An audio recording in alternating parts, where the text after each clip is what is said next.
پوچھتی ہیں کہ میرا دوسرا سوال ہے، سعدیہ صاحب بھائی پوچھ رہی ہیں کہ اگر مجھے باہر کی کسی کنٹری میں تعلیم کے لیے ایڈمیشن مل رہا ہے تو میں اکیلی باہر پڑھنے جا سکتی ہوں؟ اللہ اکبر، یہ بہت مسئلہ پیچیدہ ہے کہ عورت اکیلی، اللہ کے نبی صلی اللہ علیہ وسلم نے منع فرمایا لا تسافر المرأة الا ومعها ذو محرم منها، کہ جب بھی عورت سفر پر نکلے تو اس کے ساتھ اس کا محرم رشتہ دار، اس کا والد، اس کا بھائی، اس کا بیٹا ہونا چاہیے۔ اکیلے سفر کرے اور پھر وہاں رہائش اکیلے رکھے، بے شمار مفاسد ہیں۔ تعلیم اپنی جگہ ٹھیک ہے، لیکن اس کے مفاسد جو ہیں وہ بے شمار ہیں، اور خاص طور پر جب آپ کسی غیر مسلم ملک کی طرف سفر کریں گے، بالکل جہاں آپ کی شرم و حیا، آپ کی عزت، آپ کی عصمت، آپ کی عفت بالکل بھی محفوظ نہیں ہے، تو آپ کو نہیں جانا چاہیے۔ اچھا، بالکل، اگر وہ چیزوں کا خیال رکھتی ہے، میں نوجوانوں کو اگر آگے سے جو ممکن ہو، جی آگے سے ڈیبیٹ کرتے ہیں وہ یہ اگر کہتے ہیں ہم رکھیں ممکن خیال۔ ہو، نہیں ایسے ڈیبیٹ کرتے اس لیے ہیں کیونکہ ان کا شوق خود کو کہہ رہا ہوتا ہے کہ ہم نے تو جانا ہی جانا ہے، جو مرضی کر لو۔ جی جی ٹھیک ہے۔ تو ابھی سروے آیا ہے، اچھا سروے، جی جی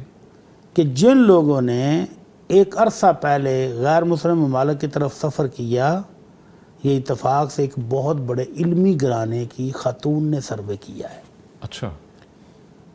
مصر کے ایک بہت بڑے علامہ صاحب کی پوتی ہیں، اچھا وہ کہتی ہیں کہ ہم نے جب بھی دادا ابو سے اجازت مانگی نا وہ یورپ جانے کی، انہوں نے اجازت نہیں دی۔ ہم کوستے رہتے کہ دادا ابو کیا کرتے ہیں، فلاں بھی چلا گیا، فلاں فیملی بھی شفٹ ہو گئی، فلاں بھی شفٹ ہو گئی، آپ ہمیں اجازت ہی نہیں دے رہے۔ تو کہتی ہیں کہ اب تقریباً 50 سال کے بعد مجھے امریکہ جانے کا اتفاق ہوا، میں اپنے ان پرانے عزیز و اقارب کو ملی، تو ملنے کے بعد مجھے بڑی شدید حیرت ہوئی کہ میرے دادا ابو نے ہم پر کتنا بڑا احسان کیا ہے۔ اللہ کیا احسان کیا ہے؟ وہ کہتی پھر میں نے وہ لسٹ بنائی جو لوگ ہمارے آنکھوں کے سامنے یورپ شفٹ ہوئے تھے، جی جی امریکہ شفٹ ہوئے تھے، تو جب میں نے ان کی لسٹ بنا کے ان کو رابطے کیے، چیک کیا، سروے کرنے کے جی لیے، بالکل بالکل،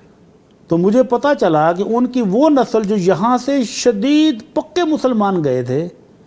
وہ تو اپنی زندگی گزار گئے، ان کی آنے والی نسل، پہلی نسل جو تھی، بالکل وہ 50% مسلمان نہیں رہے، انا للہ اور ان کی تیسری نسل جو پوتے ہیں وہ ٹوٹلی غیر مسلم ہیں، اللہ اکبر، ان میں سے ایک بھی مسلمان ڈھونڈنے سے بھی نہیں ملتا ہے۔ تو جس تعلیم کے بہانے آپ کا دین ایمان غارت ہو جائے، ویسے تعلیم کی ضرورت ہی نہیں ہے۔ آپ ادھر بیٹھ کے آن لائن پڑھ لیں، آپ اپنے ملک کے اداروں میں سے جو علم حاصل کرنا چاہتے ہیں وہ لے لیں، اور خدا را اپنی اور اپنی نسلوں پر رحم کھائیں۔ جی بالکل، ایون کہ اب تو مفتی صاحب ابھی اس وقت جی جی ہمارے جو دوست احباب ان ممالک میں رہ رہے ہیں جی وہ سخت پریشان ہیں، اللہ اکبر، دو حل کر رہے ہیں۔ آپ جب بچے بڑے ہو رہے ہیں نا، جی جی تو یا تو اپنی فیملیوں کو پاکستان بھیجا ہے، واپس بھیجتے ہیں، واپس یہاں کی بھیجتے ہیں، تہذیب سیکھیں، وہاں کے مسائل دیکھیں، ساری چیزیں، اور خود ادھر رہ رہے خود ہیں۔ رہ رہے ہیں، بالکل، تو یا پھر ان کی اب اولادیں بڑی ہو گئی ہیں تو وہ کہتی ہیں بابو آپ نے جانا تو جائیں، آپ کا ملک ہے وہ، ہم تو یہاں جو پلے ہیں، یہاں بڑے ہیں، ہمارا ملک یہی ہے۔ اب نسلیں ہاتھ سے گئی، تو اب وہ تنہا ہیں، اکیلے ہیں۔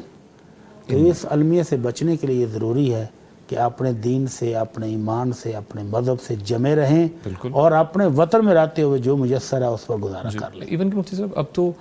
باہر سے بہت سی ایسی کنٹریز آفر کرتی ہیں کہ آپ گھر بیٹھے بھی اسٹڈی کر سکتے ہیں، بالکل، اب تو آن لائن اب تو جواز نہیں بنتا، اس سہولتیں موجود ہیں، ان موجود سے ہیں، فائدہ اٹھانا چاہیے۔ بہت شکریہ مفتی صاحب، تھینک یو سو مچ۔